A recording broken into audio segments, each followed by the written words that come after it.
Good. Well, we just use this 5 minutes of time to tell you about constructing carbonate and repairs. Bear with me if I stumbling. I think carbon is first of all very easy to work. That's for me one of the advantages. I had tried to look for something lighter and stiffer than normal aluminum. And you can find aluminum compositions that are very stiff, like Dural, but they are very, very hard to work. And you drill one hole, and you can throw your drill away and use the next one.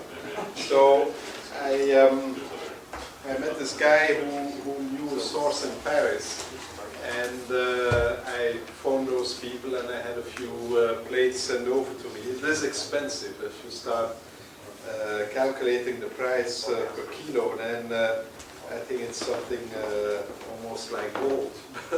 No, not true, but it is expensive. On the other hand, you don't need a lot, and you can just take two thicknesses like 2 millimeters and 1.5 millimeters, and you can use 2 millimeters for your top and your bottom plate and 1.5 millimeter for your side plate.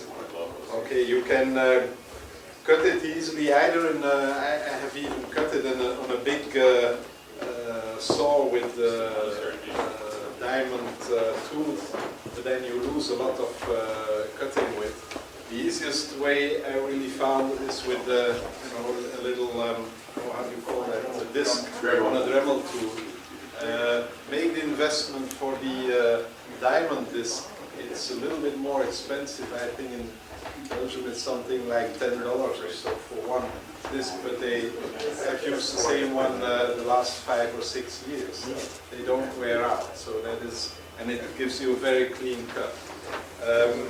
The best way, of course, to cut it is if you can put it on the bed of a kind of lathe thing, and then you just, you have your Dremel tool fixed, and you just turn it slowly around, and it cuts it like that. Drilling is no real problem. The only thing what I have learned is that it's best to separate your drills into the drills you use on the carbon and the drills you use on the aluminum. And if you start to mixing them, I don't know why, but your drills go much faster. So if I have a little box, and on the one side is the ones I use for carbon, and the other side is the ones I use for aluminum. The edge joining I found by far the cleanest and easiest way and the most secure way is to have a little aluminum profile. I don't know if you can see that here, but a very small aluminum profile, and you buy the smallest one you can find, and 2 little screws on either side, and that's it. I super glue the aluminum to the carbon. That goes quite well, and then while it's super glued, I drill my holes, and then I fix it, and I've never had any problem. But that's basically it. The other thing you have to know is, well, it is carbon, so when you start drilling your holes, you get black stuff, and your hands get black, and your clothes get black all over. So tell your wife that it washes off very easily, which it does. The last thing I want to say about this is, well, I suppose like aluminum, carbon is conducting. So sometimes I get a lot of jitter when I start mounting this thing together, and I have my receiver and transmitter on, and then it's usually because somewhere it is making contact with the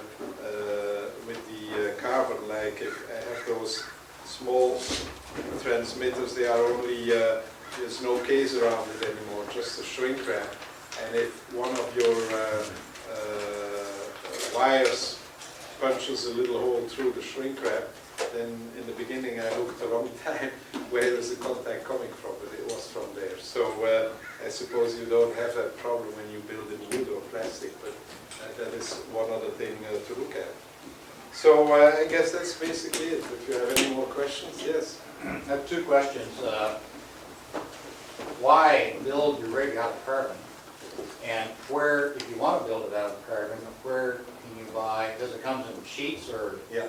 Okay, the first question why is that I'm a little bit of a weight freak, and it really makes a lot of difference if you build in aluminum or if you build in carbon. And so that was my main motive. And then secondly, I find it easier to work than aluminum.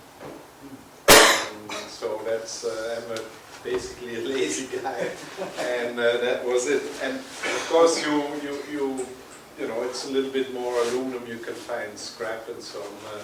This you have to buy. It is a little bit expensive, but it's you don't need a lot if you count up linear or square-wise what you need. It's very little. I have bought in the last 7 years, I think, I have bought 3 times, and I'm still using parts of my first buys. It's just that I didn't have a long enough part anymore, so then I bought again. But I think when I buy something like for something like $100 or so. So okay, it's not too bad. I thought it's more expensive than the other. Now, where can you get it? I've really only found 2 reliable sources, but there's better news coming, I think. The best one is a shop in Paris called Weber, and I think if you have the aerial eye, Brooks gives that address somewhere. And then it's the best one because it's very uniform of thickness. It is very stiff because the way the layers are built up can influence the stiffness of the material, and basically stiffness is what we are after. And then it is nice to look at. There's practically no defects in it in the lamination. The other source is actually a Californian company called ACP, Aero Composites Products or something like that, or Aero Model Composites. I know their website. Again, Brooks lists that in his Aerial Eye CD. It's also on the program directly that was given to us. Ah, it could be, yes, probably. They are a bit cheaper than the Paris one. It doesn't differ a lot, but they are less quality. I mean, the thicknesses are, if you want to cut out a piece, you always have to see if there's no weak spot in it. I once built or took a strip, and then I discovered that it was almost 0.8 of a millimeter difference in thickness, and it was very concentrated at one precise spot, so I had a very weak point there. But there's better news coming on the way. I've noticed that in the model cars, racing cars, they start using carbon plates now to put the chassis on it. The little cars which they race, a radio-controlled thing. And so you can buy those chassis, but they're cut out already, so they're not of big use to us. But I've seen now that they start selling plain plates. The advantage over Weber is you can tell them exactly what dimensions you want, they will sew it for you. Or if you buy with ACP or in a model store, then it is whatever dimensions they have, it's a standard dimension. What is the thickness of carbon that you're using now? Well, on most of my rigs I have 2 millimeter for the top and the bottom plate, and I have 1.5 millimeter for the side plates. On the medium format camera, I think I use 2.5 millimeters for the top and the bottom plate because the weight is is bigger there, and I think I use 2 millimeter or maybe even 1.5 for the side plates. Yes? Does the carbon flex like if you bounce on the ground or? Well, they are quite sturdy. I mean, if you look at it, well, you can move it a little bit, but that's mostly the aluminum. If you hang your camera in here and you hang it from here, you will see the top plate flexing a little bit. But it doesn't really matter. I've never had a piece broke. So you probably could go thinner. Strength-wise, I'm sure going thinner is no problem at all.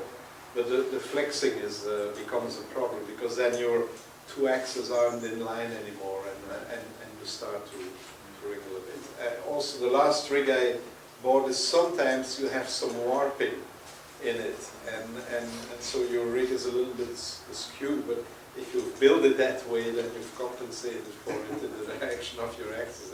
And again, that's something which with the French product I haven't really seen, whereas in the American product there's a little bit more warping in it. Okay, good, well, glad to share that with you.